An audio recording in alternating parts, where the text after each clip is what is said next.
ਸਤਿ ਸ਼੍ਰੀ ਅਕਾਲ। ਤੁਸੀਂ ਦੇਖ ਰਹੇ ਹੋ ਪੰਜਾਬੀ ਬੁਲੇਟਿਨ। ਮੇਰੇ ਨਾਲ ਇਸ ਵੇਲੇ ਕੁੰਵਰ ਰਾਜੀਵ ਮੌਜੂਦ ਨੇ, ਜਿਨ੍ਹਾਂ ਨਾਲ ਅਸੀਂ ਅੱਜ ਗੱਲਬਾਤ ਕਰਨ ਦੇ ਲਈ ਆਏ ਹਾਂ, ਜਿਨ੍ਹਾਂ ਵੱਲੋਂ ਇੱਕ ਏਸ਼ੀਆ ਬੁੱਕ ਆਫ ਰਿਕਾਰਡਸ ਦੇ ਵਿੱਚ ਨਾਮ ਦਰਜ ਕਰਵਾਉਣ ਦੀ ਕੋਸ਼ਿਸ਼ ਕੀਤੀ ਗਈ ਹੈ। ਇਹਨਾਂ ਵੱਲੋਂ ਪੀਰੀਓਡਿਕ ਟੇਬਲ ਦੀ ਵੈਲਿਊ ਜਿਹੜੀ ਹੈ ਕੁਝ ਚੰਦ ਸੈਕਿੰਡਸ ਦੇ ਵਿੱਚ ਜਿਹੜੀ ਹੈ ਕੁਝ ਮਿੰਟ ਚੰਦ ਸੈਕਿੰਡਸ ਦੇ ਵਿੱਚ ਇਹਨਾਂ ਵੱਲੋਂ ਜਿਹੜਾ ਰਿਕਾਰਡ ਬਣਾਉਣ ਦੀ ਕੋਸ਼ਿਸ਼ ਕੀਤੀ ਹੈ। ਸਭ ਤੋਂ ਪਹਿਲਾਂ ਤਾਂ ਅਸੀਂ ਇਸ ਰਿਕਾਰਡ ਬਾਰੇ ਜਾਣਨਾ ਚਾਹੁੰਦੇ ਹਾਂ, ਜਿਸ ਦੇ ਵਿੱਚ ਤੁਸੀਂ ਇੱਕ ਪੀਰੀਓਡਿਕ ਟੇਬਲ ਦੀ ਜਿਹੜੀ ਵੈਲਿਊਜ਼ ਜਿਹੜੀਆਂ ਨੇ ਕੁਝ ਮਿੰਟ ਦੇ ਵਿੱਚ ਜਿਹੜੀਆਂ ਸੁਣਾਉਣ ਦੀ ਕੋਸ਼ਿਸ਼ ਕੀਤੀ ਸੀ। ਹਾਂਜੀ, ਏਸ਼ੀਆ ਬੁੱਕ ਆਫ ਰਿਕਾਰਡਸ ਵਾਸਤੇ ਅਟੈਂਪਟ ਸੀਗੀ ਜੀ। ਪੀਰੀਓਡਿਕ ਟੇਬਲ ਦੀਆਂ 118 ਐਲੀਮੈਂਟਸ ਹੁੰਦੀਆਂ। ਉਸ ਦਾ ਜਿਹੜਾ ਮਾਸ ਨੰਬਰ ਹੈ ਉਹ ਦੁਨੀਆ 'ਚ ਕਿਸੇ ਨੇ ਵੀ ਰਿਕਾਲ ਨਹੀਂ ਕੀਤਾ ਅੱਜ ਤੱਕ, ਐਗਜ਼ੈਕਟ ਮਾਸ ਨੰਬਰ। ਮੈਂ ਉਸ ਨੂੰ ਰਿਕਾਲ ਕਰਕੇ ਇੱਕ ਏਸ਼ੀਆ ਬੁੱਕ ਆਫ ਰਿਕਾਰਡ ਵਾਸਤੇ ਇੱਕ ਅਟੈਂਪਟ ਕੀਤੀ ਅੱਜ। ਔਰ ਇਸ ਤੋਂ ਪਹਿਲਾਂ ਲਿਮਕਾ ਬੁੱਕ ਆਫ ਰਿਕਾਰਡ ਦੇ ਵਿੱਚ 4 ਮਿੰਟ 37 ਸੈਕਿੰਡਸ ਦਾ ਟਾਈਮ ਸੀਗਾ, ਔਰ ਅੱਜ ਮੈਂ ਇਸ ਨੂੰ ਅਟੈਂਪਟ ਕੀਤਾ 2 ਮਿੰਟ 51 ਸੈਕਿੰਡਸ ਦੇ ਵਿੱਚ। ਸਰ, ਜਿਹੜੇ ਤੁਸੀਂ ਇਹ ਸਾਡੇ ਸਾਹਮਣੇ ਇੱਕ ਡੈਮੋ ਕਰਕੇ ਦਿਖਾਇਆ ਸੀ, ਜਿਸ ਦੇ ਵਿੱਚ ਤੁਸੀਂ ਸਾਰੀਆਂ ਜਿਹੜੀਆਂ ਮਾਸ ਵੈਲਿਊਜ਼ ਸੀਗੀਆਂ ਉਹ ਬੋਲ ਕੇ ਦਿਖਾਈਆਂ ਸੀ, ਸਾਨੂੰ ਕੁਝ ਸਾਡੇ ਦਰਸ਼ਕਾਂ ਨੂੰ ਇੱਕ ਡੈਮੋ ਦਿਖਾਓ। ਜਿਹੜਾ ਮੈਂ ਉੱਥੇ ਕੀਤਾ ਸੀਗਾ ਉਹ ਡੈਮੋ ਨਹੀਂ ਸੀਗਾ, ਉਹ ਐਕਚੁਅਲ ਰਿਕਾਰਡ ਸੀਗਾ। ਡੈਮੋ ਮੈਂ ਤੁਹਾਡੇ ਕੋਲ ਇੱਥੇ ਕਰਕੇ ਦਿਖਾ ਦਿੰਦਾ ਤੁਹਾਨੂੰ। Hydrogen 1.00794, helium 4.00260, lithium 6.941, ਬੈਰੀਲੀਅਮ 9.012182, boron 10.811, carbon 12.0107, nitrogen 14.0067, oxygen 15.994, fluorine 18.998403, ਨੀਓਨ 21.1797, sodium 22.9897, 6928, magnesium 24.305, aluminium 26.98153886, silicon 28.0855, phosphorus 30.975 and so on. Sir, ਜਿਵੇਂ ਤੁਸੀਂ ਦੱਸਿਆ ਕਿ ਲਿਮਕਾ ਬੁੱਕ ਆਫ ਰਿਕਾਰਡਸ ਦੇ ਵਿੱਚ ਤੁਸੀਂ 4 ਮਿੰਟ ਦਾ ਉਹ ਵੀ ਰਿਕਾਰਡ ਤੁਸੀਂ ਹੀ ਬਣਾਇਆ ਸੀ। ਹਾਂਜੀ, ਉਹ ਮੇਰਾ ਹੀ ਰਿਕਾਰਡ ਸੀਗਾ ਜੀ, ਪਰ ਉਹ ਅੱਜ ਤੋਂ 3 ਸਾਲ ਪਹਿਲਾਂ ਬਣਿਆ ਸੀਗਾ। ਅੱਜ ਮੈਂ ਬਹੁਤ ਜ਼ਿਆਦਾ ਘੱਟ ਟਾਈਮਿੰਗਸ ਦੇ ਵਿੱਚ ਇਸ ਦੇ ਵਿੱਚ ਆਇਆ ਤੇ ਏਸ਼ੀਆ ਬੁੱਕ ਆਫ ਰਿਕਾਰਡ ਵਾਸਤੇ ਅਟੈਂਪਟ ਕੀਤਾ। ਸਰ, ਇਸ ਨੂੰ ਯਾਦ ਕਰਨ ਦੇ ਵਿੱਚ ਕਿੰਨਾ ਸਮਾਂ ਲੱਗਾ ਸੀ ਤੁਹਾਨੂੰ ਇਹ ਸਾਰੀ ਮਾਸ ਵੈਲਿਊਜ਼ ਨੂੰ ਯਾਦ ਰੱਖਣ ਦੇ ਵਿੱਚ? ਤੇ ਜ਼ਿਆਦਾ ਟਾਈਮ ਨਹੀਂ ਲੱਗਦਾ ਇਹਨੂੰ ਯਾਦ ਕਰਨ ਦੇ ਵਿੱਚ, ਬਟ ਪ੍ਰੈਕਟਿਸ ਕਰਕੇ ਵਰਲਡ ਰਿਕਾਰਡ ਟਾਈਮਿੰਗਸ ਲਿਆਉਣ ਦੇ ਵਿੱਚ ਕਾਫੀ ਪ੍ਰੈਕਟਿਸ ਲੱਗਦੀ ਹੈ ਤੇ ਕੁਝ ਮਹੀਨੇ ਲੱਗ ਜਾਂਦੇ ਆ। ਇਸ ਟਾਈਮ ਤੱਕ ਆਉਂਦੇ 2 ਮਿੰਟ 51 ਸੈਕਿੰਡ ਤੱਕ ਲਿਆਉਂਦੇ ਤੁਸੀਂ ਪ੍ਰੈਕਟਿਸ ਕਰਦੇ ਜਾਂਦੇ ਹੋ। ਔਰ ਜਦੋਂ ਰਿਕਾਰਡ ਬਣਨ ਦਾ ਟਾਈਮ ਆਉਂਦਾ ਉਸ ਤੋਂ 3-4 ਦਿਨ ਪਹਿਲਾਂ ਮੈਂ ਦਿਨ 'ਚ 10-15 ਵਾਰੀ ਇਹਨੂੰ ਪ੍ਰੈਕਟਿਸ ਕਰਦਾ ਤਾਂ ਕਿ ਟਾਈਮਿੰਗ ਜਿੰਨੇ ਘੱਟ ਤੋਂ ਘੱਟ ਹੋ ਸਕਣ ਉੱਥੇ ਆ ਜਾਵੇ। ਸਰ, ਕਿਹੜੀਆਂ ਟੈਕਨੀਕਸ ਦਾ ਇਸਤੇਮਾਲ ਕੀਤਾ ਜਾਂਦਾ ਹੈ ਇਸ ਤਰ੍ਹਾਂ ਦੇ ਜਿਹੜੇ ਰਿਕਾਰਡ ਬਣਾਉਣ ਦੇ ਲਈ? ਇਸ ਦੇ ਲਈ ਸਿਰਫ ਔਰ ਸਿਰਫ ਪਹਿਲੀ ਚੀਜ਼ ਆ ਕਿ ਕਨਸੈਂਟਰੇਸ਼ਨ ਤੁਹਾਨੂੰ ਬਣਾਉਣੀ ਪੈਂਦੀ ਹੈ ਕਿ ਤੁਸੀਂ ਇੱਕ ਪਾਰਟਿਕੂਲਰ ਚੀਜ਼ ਤੇ ਕਿੰਨੀ ਦੇਰ ਲਈ ਕਨਸੈਂਟਰੇਟ ਕਰ ਪਾਉਂਦੇ ਹੋ। ਫਿਰ ਉਸ ਨੂੰ ਬਾਰ-ਬਾਰ ਰਿਵਾਈਜ਼ ਕਰਕੇ ਪ੍ਰੈਕਟਿਸ ਕਰਨਾ ਪੈਂਦਾ ਵਾ। ਔਰ ਇਹਨਾਂ ਨੂੰ ਇਸ ਡਾਟਾ ਨੂੰ ਯਾਦ ਕਰਨ ਲਈ ਬਹੁਤ ਸਾਰੀਆਂ ਟੈਕਨੀਕਸ ਹੈ ਜਿਨ੍ਹਾਂ ਦਾ ਇਸਤੇਮਾਲ ਕਰਕੇ ਇਸ ਡਾਟਾ ਨੂੰ ਆਪਣੇ ਬ੍ਰੇਨ ਦੇ ਵਿੱਚ ਫੀਡ ਕਰ ਲਿਆ ਜਾਂਦਾ। ਫੀਡ ਕਰਨ ਤੋਂ ਬਾਅਦ ਪ੍ਰੈਕਟਿਸ ਕਰਕੇ ਟਾਈਮਿੰਗ ਨੂੰ ਰਿਡਿਊਸ ਕੀਤਾ ਜਾਂਦਾ। ਸਰ, ਇੱਕ ਤਾਂ ਤੁਸੀਂ ਇਸ ਦੀ ਗੱਲ ਕੀਤੀ ਸੀਗੀ, ਇੱਕ ਤੁਸੀਂ ਇਹਦਾ ਪੀਰੀਓਡਿਕ ਟੇਬਲ ਸੁਣਾਇਆ, ਇਸ ਤੋਂ ਇਲਾਵਾ ਹੋਰ ਕਿਹੜੇ ਰਿਕਾਰਡ ਜਿਹੜੇ ਨੇ ਤੁਸੀਂ ਬਣਾ ਚੁੱਕੇ ਹੋ ਜਾਂ ਫਿਰ ਕਿਹੜੇ ਚੀਜ਼ਾਂ ਯਾਦ ਕਰ ਚੁੱਕੇ ਹੋ? 200 ਕੰਟਰੀਜ਼ ਐਂਡ ਕੈਪੀਟਲਸ ਮੇਰਾ golden book of world record 'ਚ 1 ਮਿੰਟ ਦੇ ਵਿੱਚ ਮੈਂ 95 ਕੰਟਰੀਜ਼ ਐਂਡ ਕੈਪੀਟਲਸ ਰਿਕਾਲ ਕੀਤੇ ਸੀਗੇ। ਉਸ ਤੋਂ ਇਲਾਵਾ ਇੰਡੀਆ ਦੀਆਂ 542 ਪਾਰਲੀਮੈਂਟਰੀ ਕਨਸਟੀਟਿਊਐਂਸੀਜ਼ ਹੈਗੀਆਂ, ਉਹ ਮੈਂ 4 ਮਿੰਟ ਦੇ ਤੋਂ ਘੱਟ ਟਾਈਮ ਦੇ ਵਿੱਚ ਰਿਕਾਲ ਕਰ ਲੈਂਦਾ ਵਾ। ਇਸ ਤੋਂ ਇਲਾਵਾ ਸਟੇਟਸ ਦਾ ਡਾਟਾ ਵਾ, ਕੰਟਰੀਜ਼ ਦਾ ਡਾਟਾ ਵਾ, ਪਾਰਲੀਮੈਂਟ ਦਾ ਡਾਟਾ ਵਾ, ਰੂਬਿਕਸ ਕਿਊਬ ਹੈ, ਇਹੋ ਜਿਹੇ ਬਹੁਤ ਸਾਰੇ ਕੰਮ ਹੈ ਜਿਹੜੇ ਮੈਂ ਕੀਤੇ ਹੋਏ ਆ। ਉਹਨਾਂ ਚੋਂ ਕੁਝ ਚੀਜ਼ਾਂ ਦੇ ਰਿਕਾਰਡ ਬਣ ਚੁੱਕੇ ਆ।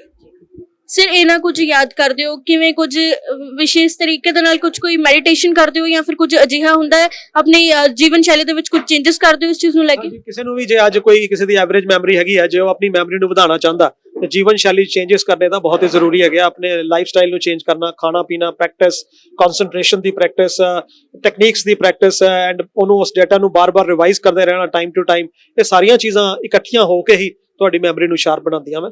ਜੇ ਜ਼ਿੰਦਗੀ 'ਚ ਕੋਈ ਮਕਸਦ ਹੋਵੇ ਕਿ ਹਾਂ ਮੈਂ ਜੇ ਮੈਮਰੀ ਮੇਰੀ ਸ਼ਾਰਪ ਹੋ ਜਾਏ, ਮੈਂ ਪਾਰਟਿਕੂਲਰ ਐਗਜ਼ਾਮ ਕੁਆਲੀਫਾਈ ਕਰ ਸਕਦਾ, ਜੇ ਕਿਸੇ ਦਾ ਕਲੀਅਰ ਕੱਟ ਗੋਲ ਹੈਗਾ ਵਾ ਤਾਂ ਬੜੇ ਆਰਾਮ ਨਾਲ ਇਸ ਨੂੰ ਸਿੱਖ ਕੇ ਕੋਈ ਵੀ 9 ਸਾਲ ਤੋਂ ਲੈ ਕੇ 90 ਸਾਲ ਤੱਕ ਇਹਨੂੰ ਪ੍ਰੈਕਟਿਸ ਕਰੇ ਔਰ ਆਪਣੀ ਮੈਮਰੀ ਨੂੰ ਬਹੁਤ ਵਧੀਆ ਬਣਾ ਸਕਦਾ।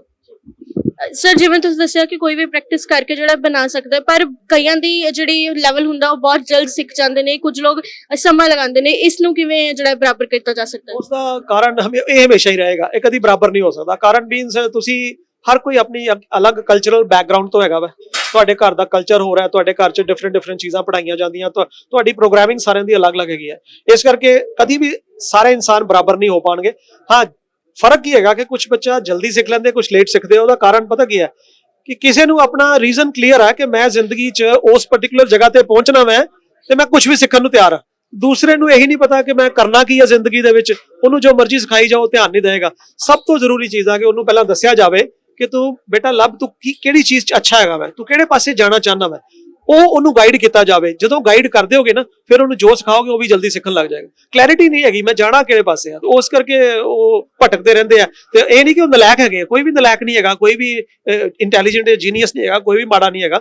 ਫਰਕ ਸਿਰਫ ਇਹੀ ਕਨਸੈਂਟ੍ਰੇਸ਼ਨ ਦਾ ਤੇ ਕਲੈਰਿਟੀ ਆਫ ਥਾਟ ਦਾ ਫਰਕ ਹੈਗਾ ਵਾ। ਜੇ ਤੁਸੀਂ ਜ਼ਿਆਦਾਤਰ ਟੀਚਰ ਜਿਹੜੇ ਆ ਉਹ ਬੱਚਿਆਂ ਨੂੰ ਗਾਈਡ ਕਰਨ, ਥੋੜਾ ਬੈਠਾ ਉਹਨਾਂ ਨਾਲ, ਕਿਉਂਕਿ ਟੀਚਰ ਜ਼ਿਆਦਾ ਟਾਈਮ ਸਪੈਂਡ ਕਰਦੇ ਬੱਚਿਆਂ ਨਾਲ, ਉਹਨਾਂ ਨਾਲ ਬੈਠ ਕੇ ਉਹਨਾਂ ਦੇ ਟੀਚਰਸ ਨੂੰ ਜੇ ਆਪ ਨੂੰ ਕਲੈਰਿਟੀ ਹੋਏਗੀ ਤੇ ਉਹ ਤਾਂ ਉਹੀ ਹਰ ਕੋਈ ਨਹੀਂ ਨਾ ਕਰ ਪਾਏਗਾ। ਉਹਨਾਂ ਨੂੰ ਦੱਸਿਆ ਜਾਵੇ ਕਿ ਤੁਸੀਂ ਦੱਸੋ ਕਿਹੜੇ ਪਾਸੇ ਤੁਸੀਂ ਅੱਛੇ ਹੋ, ਤੁਸੀਂ ਕਿਹੜੇ ਕੰਮ ਨੂੰ ਕਰਦੇ ਹੋ ਤੇ 2-2 4-4 5-5 ਘੰਟੇ ਤੁਸੀਂ ਬੋਰ ਨਹੀਂ ਹੁੰਦੇ। ਹਾਂ, ਵੀਡੀਓ ਗੇਮ ਦੀ ਨਹੀਂ ਮੈਂ ਗੱਲ ਕਰਦਾ, ਕੋਈ ਇਹੋ ਜਿਹਾ ਕੰਸਟਰਕਟਿਵ ਕੰਮ ਜਿਹੜਾ ਤੁਸੀਂ ਕਰਦੇ ਹੋ, ਕੋਈ ਪੇਂਟਿੰਗ ਕਰਦੇ ਹੋ, ਕੋਈ ਰਾਈਟਿੰਗ ਕਰਦੇ ਹੋ, ਕੁਝ ਲਿਖਦੇ ਹੋ, ਜਾਂ ਕੁਝ ਪਾਰਟਿਕੂਲਰ ਕੋਈ ਵੀ ਇਹੋ ਜਿਹਾ ਕੰਮ ਜੇ ਤੁਸੀਂ ਲੱਭ ਕੇ ਤੇ ਉਸ ਫੀਲਡ ਦੇ ਵਿੱਚ ਕੰਮ ਕਰਨਾ ਸ਼ੁਰੂ ਕਰੋਗੇ, ਤੁਸੀਂ ਐਕਸੈਲ ਕਰ ਜਾਓਗੇ, ਤੁਸੀਂ ਟੌਪ ਤੇ ਪਹੁੰਚ ਜਾਓਗੇ। ਸਰ ਅੱਜ ਕੱਲ ਬਹੁਤ ਸਾਰੀਆਂ ਦਿੱਕਤ ਆਉਂਦੀ ਹੈ, ਬਹੁਤ ਸਾਰੇ ਲੋਕ ਕਹਿੰਦੇ ਨੇ ਕਿ ਸਾਡੀ ਯਾਦਾਂ ਜਿਹੜੇ ਛੋਟੇ ਛੋਟੇ, ਜਦੋਂ ਆਪਾਂ ਗੱਲ ਕਰੀਏ ਨੌਜਵਾਨ ਵੀ ਨੇ, ਉਹ ਹਰ ਇੱਕ ਚੀਜ਼ ਨੂੰ ਜਿਹੜਾ ਆਪਾਂ ਭੁੱਲ ਜਾਂਦੇ ਹਾਂ ਬਹੁਤ ਜਲਦੀ। ਕਿਸੇ ਚੀਜ਼ ਨੂੰ ਕਿਤੇ ਰੱਖ ਦਿੱਤਾ, ਸਾਨੂੰ ਨਹੀਂ ਯਾਦ ਰਹਿੰਦਾ, ਬਹੁਤ ਵਾਰ ਏਦਾਂ ਹੁੰਦਾ ਹੈ। ਤੇ ਅਜਿਹੀ ਦਿੱਕਤ ਕਿਉਂ ਆਉਂਦੀ ਹੈ ਤੇ ਇਸ ਦਾ ਕੀ ਹੱਲ ਹੈ?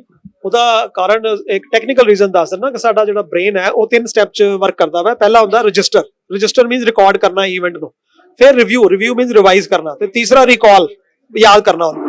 ਤੇ ਜੇ ਸਾਡੇ ਦਿਮਾਗ 'ਚ ਕੋਈ ਇਵੈਂਟ ਰਜਿਸਟਰ ਹੀ ਨਹੀਂ ਹੋਏਗਾ ਤੇ ਉਹ ਰਿਕਾਲ ਨਹੀਂ ਹੋ ਸਕਦਾ, ਤੇ ਰਿਵਿਊ ਤਾਂ ਹੋਣਾ ਹੀ ਨਹੀਂ, ਹਨਾ। ਸੋ ਜਦੋਂ ਅਸੀਂ ਕੋਈ ਲੌਕ ਲਗਾਉਂਦੇ ਆ ਘਰੋਂ ਬਾਹਰ ਜਾਣ ਲੱਗਿਆ, ਸਾਡਾ ਧਿਆਨ ਜਿਹੜਾ ਵਾ ਉਹ ਕਿਸੇ ਹੋਰ ਪਾਸੇ ਲੱਗਾ ਹੁੰਦਾ ਤੇ ਉਹ ਲੌਕ ਵਾਲਾ ਇਵੈਂਟ ਰਜਿਸਟਰ ਨਹੀਂ ਹੋਇਆ ਸਾਡੇ ਦਿਮਾਗ 'ਚ। ਹੁਣ ਜਦੋਂ ਅਸੀਂ ਅੱਧੇ ਘੰਟੇ ਬਾਅਦ ਯਾਦ ਕਰਨ ਦੀ ਕੋਸ਼ਿਸ਼ ਕਰਾਂਗੇ, ਸਾਨੂੰ ਯਾਦ ਨਹੀਂ ਆਏਗਾ ਤਾਲਾ ਲਾਇਆ ਸੀ ਕਿ ਨਹੀਂ ਲਾਇਆ ਸੀ, ਗੈਸ ਸਵਿਚ ਆਫ ਕੀਤੀ ਸੀ ਕਿ ਨਹੀਂ ਕੀਤੀ ਸੀ, ਮੈਂ ਚਾਬੀ ਕਿੱਥੇ ਰੱਖੀ ਸੀਗੀ, ਇਹ ਸਾਰਾ ਕੁਝ ਭੁੱਲ ਜਾਂਦੇ। ਸੋ ਇਹਦੇ ਵਾਸਤੇ ਇੱਕ ਸਿੰਪਲ ਜੀ ਟੈਕਨੀਕ ਹੈ ਜਿਹੜੀ ਮੈਂ ਸਾਰਿਆਂ ਨੂੰ ਕਹਿੰਦਾ ਕਿ ਭੁੱਲ ਜਾਓਗੇ, ਕਿ ਜਦੋਂ ਵੀ ਤੁਸੀਂ ਕੋਈ ਇਹੋ ਜਿਹਾ ਕੰਮ ਕਰੋ, ਤੁਸੀਂ 2 ਸੈਕਿੰਡ ਲਈ ਉਹਦੇ ਵੱਲ ਦੇਖਣਾ ਜ਼ਰੂਰ ਹੈ। ਤਾਲਾ ਲਗਾਇਆ, 2 ਸੈਕਿੰਡ ਉਹਦੇ ਵੱਲ ਦੇਖਣਾ, ਰਜਿਸਟਰ ਹੋ ਜਾਏਗਾ। 2 ਸੈਕਿੰਡ ਹੁੰਦੇ ਕੀ ਹੈ, ਆਪਣੀ ਹੈਬਿਟ ਨੂੰ ਚੇਂਜ ਕਰਨਾ। ਕੋਈ ਵੀ ਚੀਜ਼ ਕਿਤੇ ਵੀ ਰੱਖੋ, ਕੋਈ ਵੀ ਇਹੋ ਜਿਹਾ ਕੰਮ ਕਰੋ ਜਿਹੜਾ ਤੁਹਾਨੂੰ ਲੱਗਦਾ ਭੁੱਲ ਸਕਦਾ, 2 ਸੈਕਿੰਡ ਲਈ ਇਹਨੂੰ ਕਹਿੰਦੇ ਪ੍ਰੈਜ਼ੈਂਟ ਦੇ ਵਿੱਚ ਰਹਿਣਾ। ਅਸੀਂ ਜ਼ਿਆਦਾ ਭਟਕਦੇ ਆ, ਸਾਡੀਆਂ ਸੋਚ ਕਦੀ ਪਾਸਟ ਜਾਂਦੀ ਹੈ, ਕਦੀ ਫਿਊਚਰ ਜਾਂਦੀ ਹੈ, ਪ੍ਰੈਜ਼ੈਂਟ 'ਚ ਰਹਿੰਦੀ ਨਹੀਂ। ਜਦੋਂ ਲੌਕ ਲਾਇਆ ਉਦੋਂ ਪ੍ਰੈਜ਼ੈਂਟ 'ਚ ਆਣਾ, 2 ਸੈਕਿੰਡ ਲਈ ਦੇਖਣਾ, ਖਤਮ। ਉਹ ਤੁਹਾਨੂੰ ਜਦੋਂ ਮਰਜ਼ੀ ਯਾਦ ਕਰਨ ਦੀ ਕੋਸ਼ਿਸ਼ ਕਰੋ, ਯਾਦ ਆ ਜਾਏ, ਤੁਸੀਂ ਕੌਨਫੀਡੈਂਟ ਹੋਗੇ। ਲੌਕ ਮੈਂ ਲਾਤਾ ਸੀਗਾ, ਗੈਸ ਸਵਿਚ ਆਫ ਕਰਤੀ ਸੀਗੀ, ਮੈਂ ਇਹ ਕੰਮ ਕਰਤਾ ਸੀਗਾ, ਸਭ ਕੁਝ ਯਾਦ ਆਏਗਾ। ਤੇ ਤੁਹਾਡੀ ਜ਼ਿੰਦਗੀ ਦੇ ਵਿੱਚ ਹੁਣ ਤਾਲੇ ਚਾਬੀਆਂ ਦੇ ਵਿੱਚ ਸਾਡੀ ਕਿੰਨੀ એનર્ਜੀ ਤੇ ਕਿੰਨਾ ਟਾਈਮ ਵੇਸਟ ਹੁੰਦਾ। ਤੇ ਜੇ ਅਸੀਂ ਆਪਣੇ ਆਪ ਨੂੰ ਆਰਗੇਨਾਈਜ਼ ਕਰ ਲਈਏ, ਇਸ ਤਰ੍ਹਾਂ ਆਪਣੀ ਹੈਬਿਟ ਡਿਵੈਲਪ ਕਰ ਲਈਏ, ਤੇ ਹੈਬਿਟ ਡਿਵੈਲਪ ਕਰਨ ਨੂੰ 21 ਤੋਂ 60 ਦਿਨ ਲੱਗਦੇ ਆ। 21 ਦਿਨ ਫੋਰਸਫੁਲੀ ਕਰਨਾ ਪੈਂਦਾ, 60 ਦਿਨ ਬਾਅਦ ਤੁਹਾਡੀ ਜ਼ਿੰਦਗੀ ਦਾ ਹਿੱਸਾ ਬਣ ਜਾਂਦੀ ਹੈ। ਇਸ ਤਰ੍ਹਾਂ ਹੀ ਜ਼ਿੰਦਗੀ ਜੇ ਲੋਕ ਇਹੋ ਜਿਹੀਆਂ ਪੋਜ਼ਿਟਿਵ ਹੈਬਿਟਸ ਬਣਾਉਂਦੇ ਜਾਣ, ਜ਼ਿੰਦਗੀ ਬਦਲ ਜਾਏਗੀ ਉਹਨਾਂ ਦੀ। ਤੇ ਸਾਡੇ ਨਾਲ ਕੁੰਵਰ ਰਾਜੀਵ ਮੌਜੂਦ ਸੀਗੇ, ਜਿਨ੍ਹਾਂ ਵੱਲੋਂ ਇੱਕ ਰਿਕਾਰਡ ਬਣਾਉਣ ਦੀ ਕੋਸ਼ਿਸ਼ ਕੀਤੀ ਗਈ ਪੀਰੀਓਡਿਕ ਟੇਬਲ ਨੂੰ, ਕੁਝ ਹੀ ਮਿੰਟਾਂ ਦੇ ਵਿੱਚ ਇਹਨਾਂ ਵੱਲੋਂ ਜਿਹੜੀ ਹੈ ਸੁਣਾਉਣ ਦੀ ਜਿਹੜੀ ਹੈ ਕੋਸ਼ਿਸ਼ ਕੀਤੀ ਗਈ। ਤੇ ਇਸ ਦੇ ਨਾਲ ਹੀ ਇਹਨਾਂ ਨੇ ਸਾਨੂੰ ਇਹ ਵੀ ਦੱਸਿਆ ਕਿ ਮੈਮਰੀ ਜਿਹੜੀ ਹੈ ਅੱਜਕੱਲ ਲੋਕਾਂ ਨੂੰ ਬਹੁਤ ਜ਼ਿਆਦਾ ਦਿੱਕਤ ਆਉਂਦੀ ਹੈ, ਕਿ ਉਹਨਾਂ ਨੂੰ ਯਾਦ ਨਹੀਂ ਰਹਿੰਦਾ, ਉਹਨਾਂ ਦੀ ਯਾਦਦਾਸ਼ਤ ਜਿਹੜੀ ਹੈ ਕਮਜ਼ੋਰ ਹੁੰਦੀ ਜਾ ਰਹੀ ਹੈ। ਉਸ ਨੂੰ ਕਿਵੇਂ ਠੀਕ ਕੀਤਾ ਜਾ ਸਕਦਾ ਹੈ, ਕਿਹੜੇ ਇਸ ਸਮੱਸਿਆ ਦੇ ਹੱਲ ਨੇ, ਉਹਦੇ ਬਾਰੇ ਵੀ ਸਾਡੇ ਨਾਲ ਇਹਨਾਂ ਨੇ ਜਾਣਕਾਰੀ ਸਾਂਝੀ ਕੀਤੀ। ਕੈਮਰਾ ਪਰਸਨ ਵਿਜੇ ਦੇ ਨਾਲ ਅੰਸ਼ ਚੱਡਾ, ਪੰਜਾਬ ਬੁਲੇਟਿਨ, ਜਲੰਧਰ।